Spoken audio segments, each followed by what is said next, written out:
Welcome to Author Blur Podcast. I'm your host, Eric Maynard. Today I speak with Bonsart, and we're going to discuss his views and his writing on steampunk. And we're going to go through and try to figure out so that I understand, and hopefully you do as well, steampunk if you're not familiar with it, or if you are familiar with it, you can relate, understand, and be able to immerse yourself in what he's doing. He was an interesting conversation, as if so many others are. I encourage you to enjoy the show, listen to him, and if you do enjoy the conversation, check out his book, purchase it, and as always, rate his book, rate the show, rate everything that you experience here because we love to hear from you. I hope you enjoy it, and I will talk with you soon. Thank you.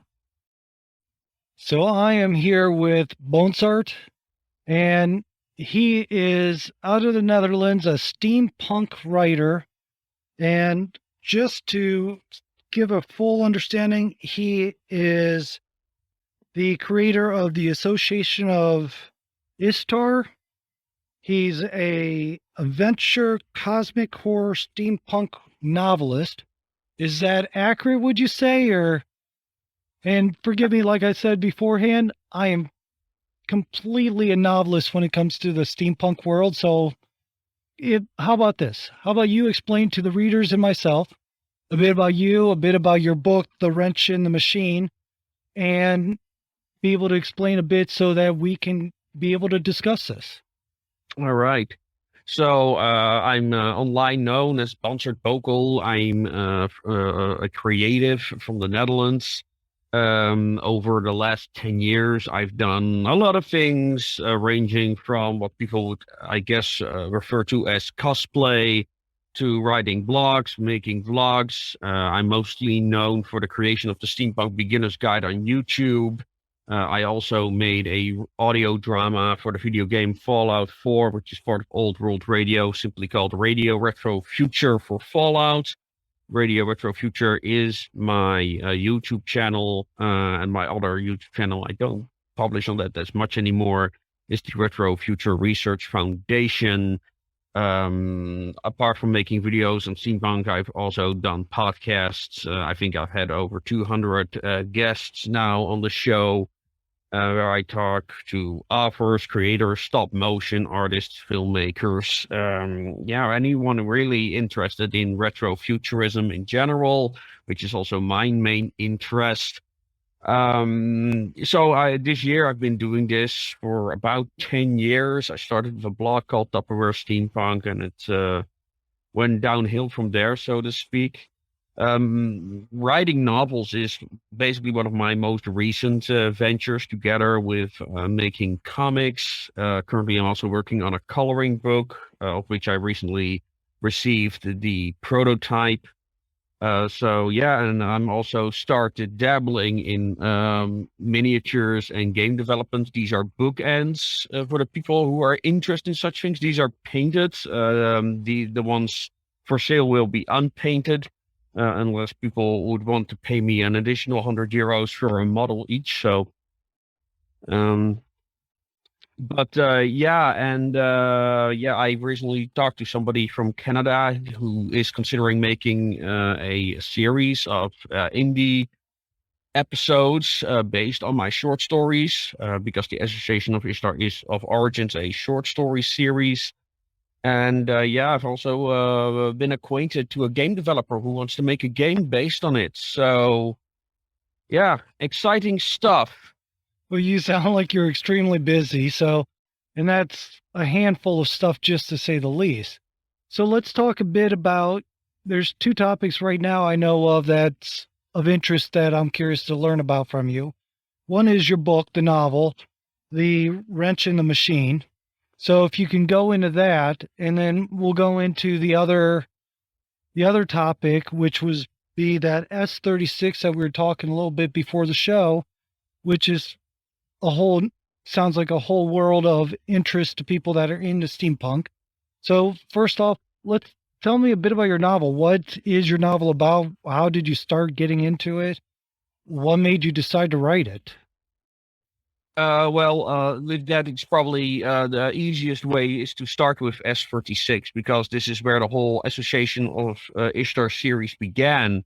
Like I said, it's of origin a short story series. S36, aka the Call Girl, is the first story I ever written for the series. It's the foundation of the entire world building. And I've been writing more stories set inside this multiverse. The Association of Ishtar is an organization that is investigating like portals to other worlds to see if these portals are any threat. And S36 is an antagonist that is stalking members of the Association of Ishtar in particular for some reason. So that is why I decided to make a novelist, a comic based on that character because it was a very short story, and the comic is kind of like me learning how to communicate with artists and the like. So yeah, so that's one, and I had a whole bunch of short stories set in this multiverse, and I didn't really know how to publish it. Because I had all these stories, I wanted to see some form of monetary reward for that, for all the time that I invested at that point. So I reached out to a Canadian publisher who were interested. However, they said, well, we love the stories, but they're alienating because they're written as files. They're actually things you could find when you're doing a role-playing game, for example. They actually exist in the world itself. So there's this an extra dimension to it. For those who are familiar with SCP, it's kind of like that. So they wanted like a story connecting the various short stories, these files, so to speak, and that's basically what the Wrench in the Machine became. It's really written for people who are new to the Association of Ishtar as a series. It has wonderful cover art by Star Ranger from Sweden. I work from artists from many nations. And the idea is really there's this inspector who has this murder case, and that murder case, leads him into this world of conspiracies and the multiverse and the Association of Ishtar and all that entails. So it becomes from this thing that he like heard about, like vaguely things in the media to actually becoming involved in this world of counter espionage, which it is in part. And it's all written as an actual exploration of what that world would be like. So it's high concept. It's a big boy. For those who are watching, you can see it's not a small book. Miscalculation Well, it of my looks very part. thick. So Yeah. However, there are two reasons for that. And one of the reasons is that there are short stories in there as well. So you don't just get like the main story, you also get the short stories that inspired all the elements of this world. And one of the things that I noticed in the reviews, it's like that people commented it feels so complete. And that's because many of the elements were already explored in short stories. And basically the novel is a continuation of those short stories in a sense. okay, so you start with some intro files letting people know, hey, this is the history. That way it doesn't feel like you're jumping in the middle of something, which makes sense. I mean, the short stories are like I said, the stories are actual files that exist in the world. So there are literal items that the protagonist finds and can read. I mean, you can choose not to, but then some of his conclusions will make no sense. All right, so and like we said before the show, I'm completely a novice on this topic. So when you're saying the protagonist can find in the real world, when you read your book, how do you read it, or how would I read it if I'm picking it up for the first time? Would it be something that I would have to go search for something? Is it interacting with the real world? Or as I'm reading it, it's all inclusive? No, it's not augmented reality. Like the files are items that exist in the fictional world. Okay. There are physical files that exist in that world. So it's not augmented reality. Okay. I didn't know if it was kind of a mixture of things that are out there in the real world versus things you kind of mix with your book. I've heard of people doing that. I've never seen it. So I was just a little curious on that. So you also said that S36, you said that that was a area where you also have people building the world with you and you have competitions going on with that? Yeah. Yeah, so originally the idea came forth from my Steampunk Beginners Guide series on YouTube. It's about 15 episodes plus some appendix episodes where I talk about steampunk, how steampunk worlds are built, the various aspects about it, like for example the fashion, the music that's attached to the culture, but also anachronism, which is a major thing for the steampunk aesthetic and how also their worlds are built. But yeah, that's a larger discussion on steampunk itself.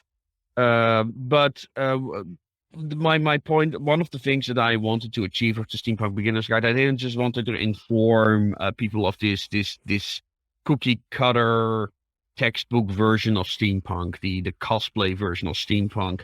I wanted to also, do steampunk, not just use steampunk as like some end goal, but use it as a tool for storytelling.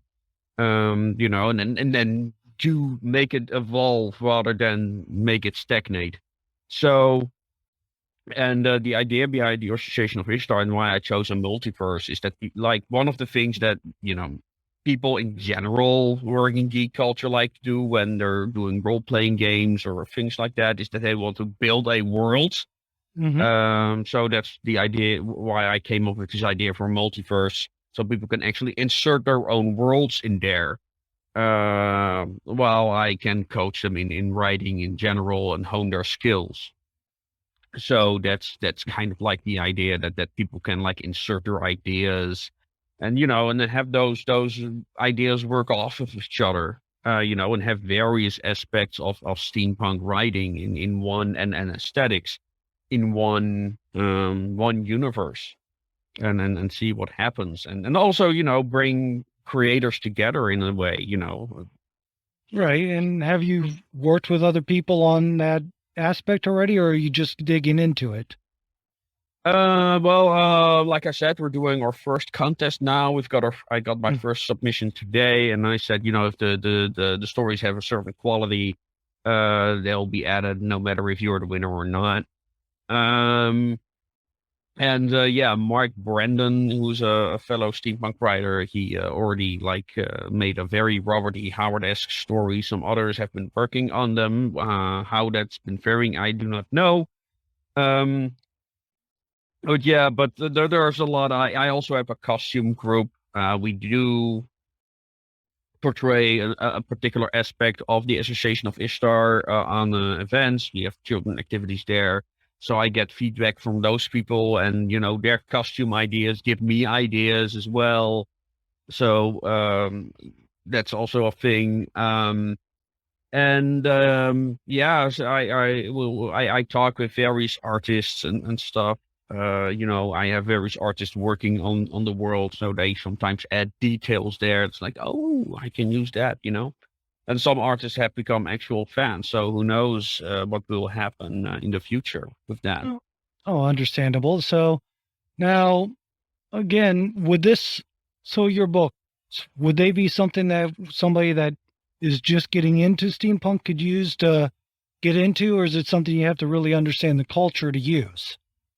I've written it to be accessible. I have not really written it for a particular steampunk audience. As a matter of fact, since I published the book, I've been going on various rants on how people want to reflect their literature too much, want to reflect the cosplay culture too much. Like I got a comment on this piece, like, oh, it looks too Victorian, and it's like, okay, sure, guys. So, okay, then again, completely a novelist when it comes to steampunk. So, if I'm not mistaken, steampunk is a huge element of the Victorian era mixed with like a mechanical side. And I'm just trying to go off of what I've seen of it. what is steampunk really then? Because I know it has some kind of like a modern mixed Victorian sense to it.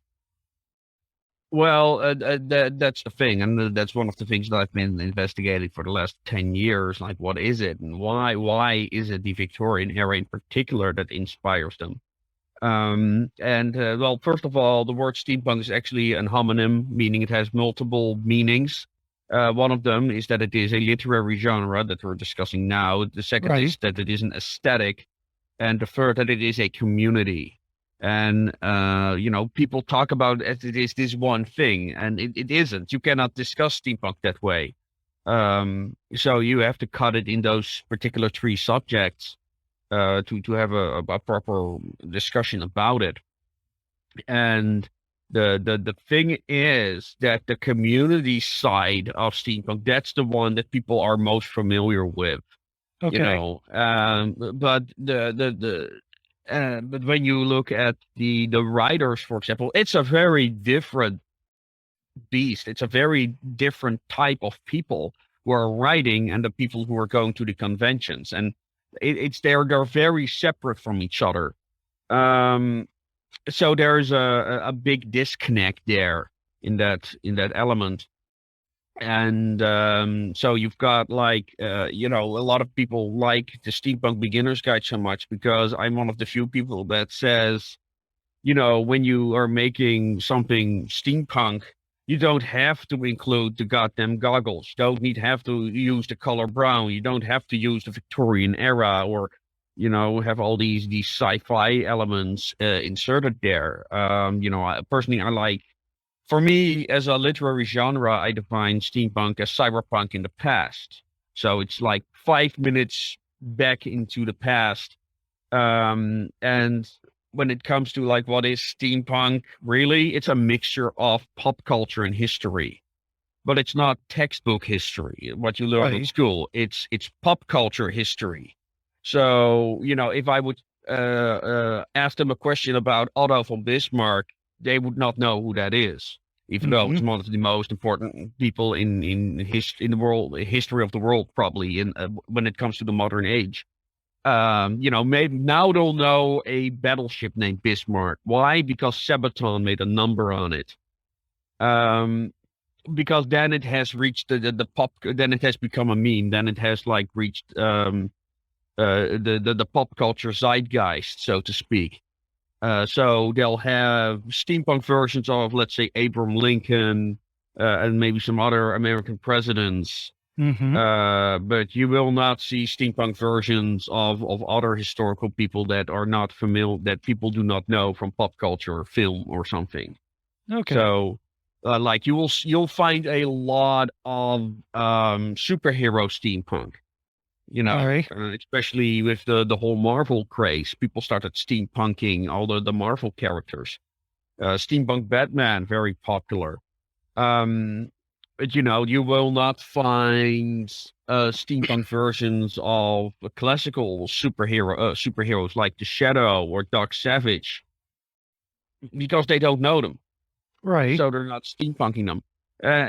So there is this very strong connection between steampunk and pop culture. And I mean, there is also a major why steampunk in general has become popular, even with people who do not or not engaging in steampunk itself. It's because people recognize Steampunk Batman for one. Kids don't know anything about technique or Jules Verne or any of those writers, but they know Batman. So hey, Steampunk Batman. And the man, they'll like the technological aspect, the fact that parts are moving, it's not like this remote control where you've got only some buttons. No, you've got devices that actually do something when they're operating. And for the women like, the dresses, the fashion. So there's this very big appeal. And there was also an educational aspect, why do we pick up the phone? Try to explain that to a child who never seen a classical telephone. Concept of a horn, what is that? Right. You dial a number, how does that work? You just press buttons. And I might be aging myself, but I know one of the things, like you mentioned Jules Verne, who I love a lot of the stories he's written. and I've heard people reference him as a father of steampunk or a huge element of steampunk. I kind of also, and this again might be aging me here, but I don't know if you ever seen the movie Back to the Future 3, Yes. where, at the end, there's that train, the train engine that he has all modernized out, hovering. That kind of, I remember at the time I was just hearing steampunk when I saw that movie, Right. and that kind of gave me that thought of that element. Is that similar to where you're going, or am I just way off base? Yeah, there is this major, there's this major disconnect between the people who are doing the costume element of steampunk and then the literary side of steampunk, So let's because talk when I about the talk, literal side. Can you tell me about where steampunk is with the writing side of it, the different books and things along those, so that we can understand how the connection might be made? well, the thing is, like, Jules Verne and Back to the Future are not steampunk. Okay. They are what inspired steampunk. And that's the problem with the whole discussion, that, there's a lot of projection going on. Like, oh, I like something, therefore it is this whatever punk I associate myself with. And the problem with that it made any discussion on the topic stagnant on what it is. And like I said, there is this demand of the costume side of steampunk to get that reflected in the literary side of steampunk and what they put out. So there's this conflict that's not spoken of. Especially when it comes to my writing, I try when I communicate with my artists. I know I seem to be jumping from the aesthetics to the all the time, but the aesthetic is so important to the world building. You cannot separate those when having this discussion. When I talk to my artists, I have this rule that the characters from the home world, so to speak, they have to look 80% historical.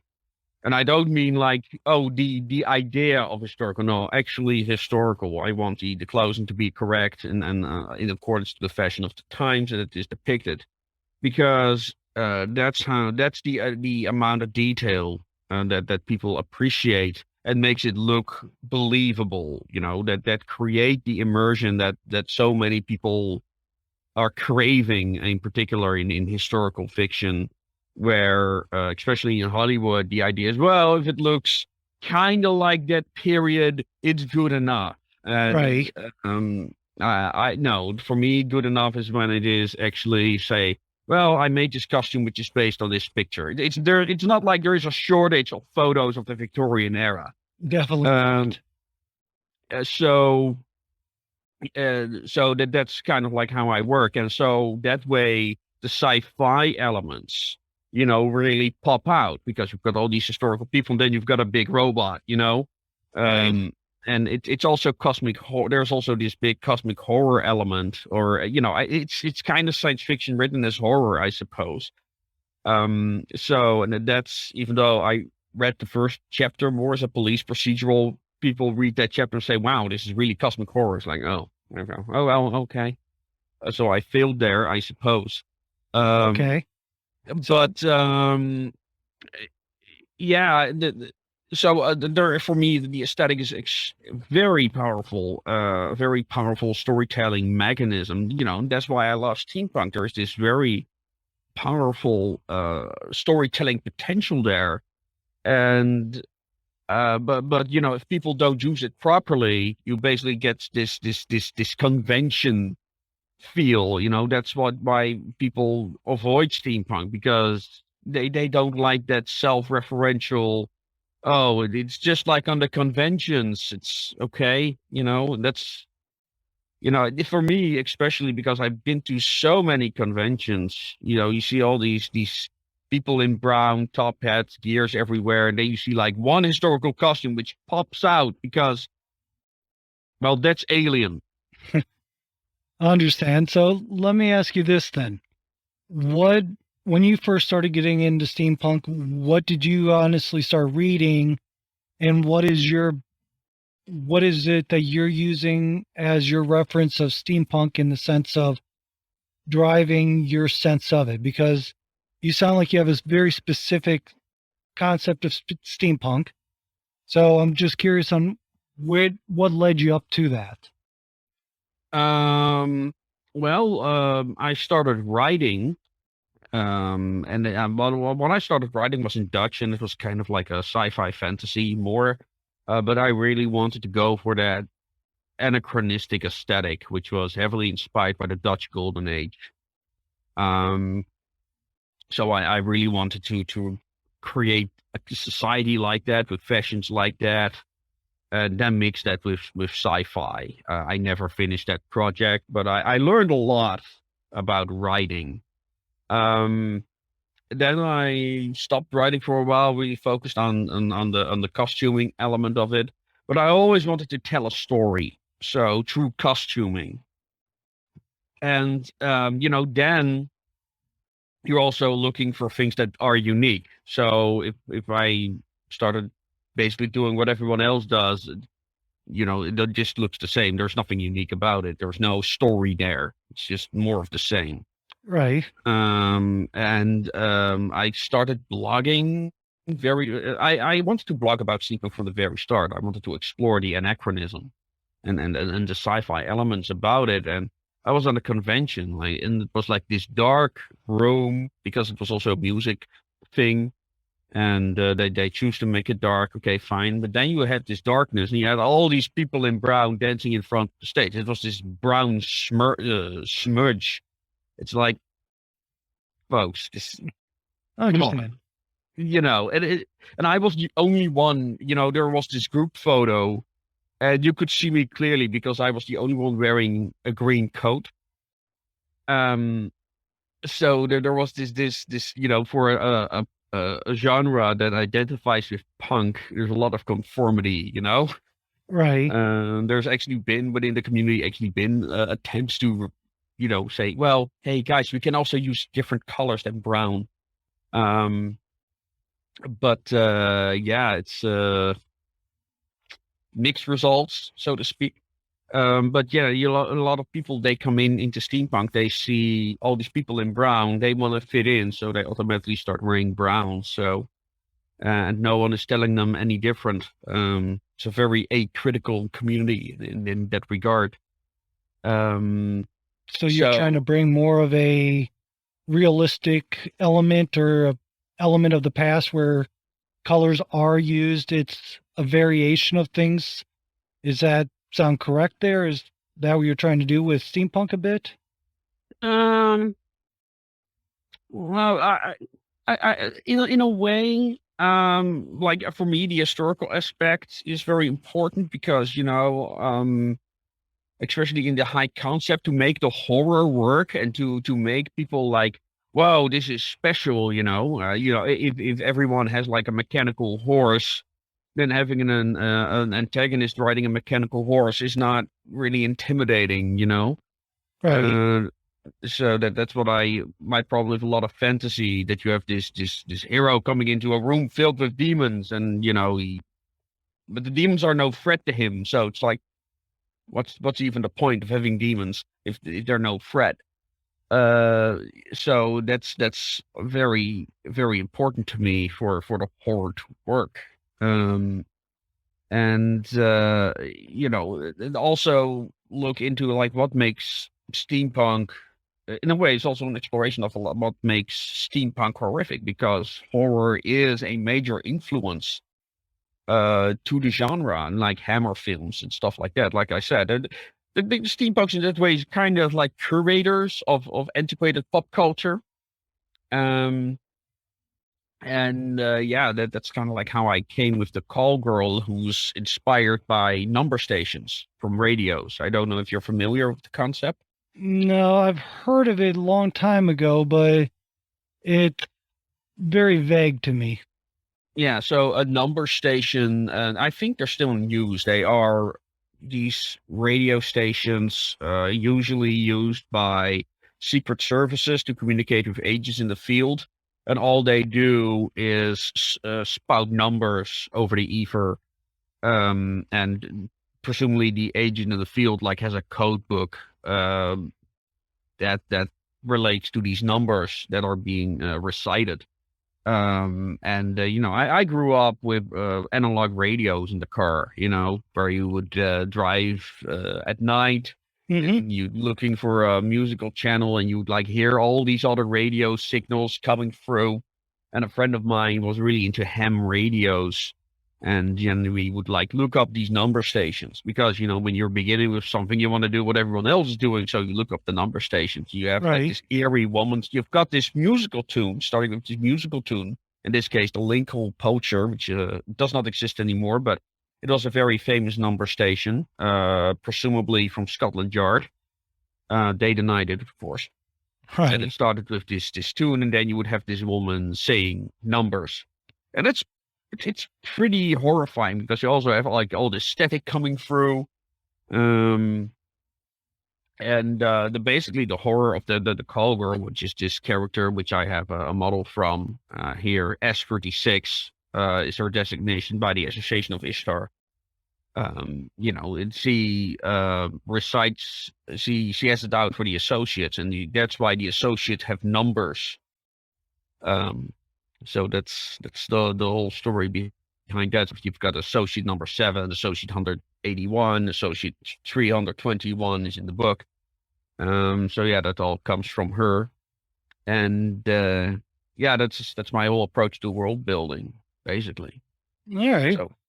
Well, it sounds very intense and very complex as well. So hopefully anyone that picks up your book, I'm sure they're going to definitely enjoy everything there. So let's do this because I don't want to take up too much of your time. Can you let people know, one, where they can find you? So if they want to reach out to you, if they want to talk, if they want to pick your brain, where's the best places for them to reach out to you at? Well, on my YouTube channel, Radio Retro Future, there you can find my videos, the Steampunk Beginners Guide, also my fake radio station that I made for Fallout 4 is on there. For those who are not yet familiar with steampunk music, they can get acquainted with it over there. It also has a story, so for those interested in that, and lore of Fallout as well. So that's probably the best way. Underneath each video, I have a link to our Discord, for people who want writing advice or just want to get in contact with other steampunks, or participate in the creation of the Association of Ishtar Multiverse. You can go over there. And like I said, we are not just doing stories, we're doing a lot of other things. We also make videos. Some of the videos of the Association of Ishtar are on the channel, especially the White Zeppelin, which is a very popular story in the series. And so yeah, that's one. I am on most social media, either as Bonsart Bokel or Radio Retro Future. We also have a website for the Association of Ishtar, which is simply associationofishtar.com. There all the short stories can be found. And some snippets of the background lore are also hidden on various pages. So yeah, you can actually investigate that website and see what you can figure out. Yeah, and what else? Yeah, or my books are for sale on the ebooks are for sale on various websites. The physical copy, you can either order a signed copy from me, and then I'll always give some extra things with it, or you can find the ebook on various other oh wait, yeah, so this one you can also get on Amazon. The ebook is on various websites. Yeah, I think that's about it. So yeah, there are many ways to contact us. Well, as busy as you sound and as many routes people should be able to contact you, follow along with you, be able to interact with you. I know that you're on some social medias that I'm on, so I've seen you quite active there. So yeah, I mean, I appreciate you having on. So if anyone didn't catch those locations, they're also in your profile that I have for you on authorblurb.com. So people can go there and look. Is there anything you really want people to know before we end the conversation? Well, if you are buying my books. You're not just helping me, you're also helping our community. I commission various artists, so you'll be helping them as well. And as well, we are also expanding into film and games. So it's an adventure. I'm very proud of what I have managed to accomplish since I published the first books. And yeah, I'm hoping for more in the next couple of years. So yeah, and like I said, it's kind of like open source in a sense. So you are free to contribute stories or ideas, and yeah, maybe you'll see your ideas reflected in future works. Well, that sounds fantastic. And I know you also talked a little bit about expanding. You're growing, you're working on more things in the future. So people should definitely, if they go to your website or follow you, they should keep in contact and keep updating. So any new things that have come along, I appreciate you being here. I'm going to end the conversation for the people that are listening or watching the episodes through the streaming services. If you can hold on for me 1 second, I'd quite appreciate it. And everybody else, thank you for being here. And thank you. So that was the show. As always, I appreciate you coming this far, and I hope that you did enjoy it as much as I enjoyed having the conversation. Bonsart was a interesting person for me to talk to say the least, since until him and I spoke, I didn't really have a good understanding of what steampunk was. So thank you again. And if you do enjoy it, remember, let other people know about the show. It helps them be able to discover it, and it allows people to grow the community so that they can also find an author they enjoy. And as always, rate, review, let us know how we're doing. It's highly appreciated. Thank you, and finally, have a good day.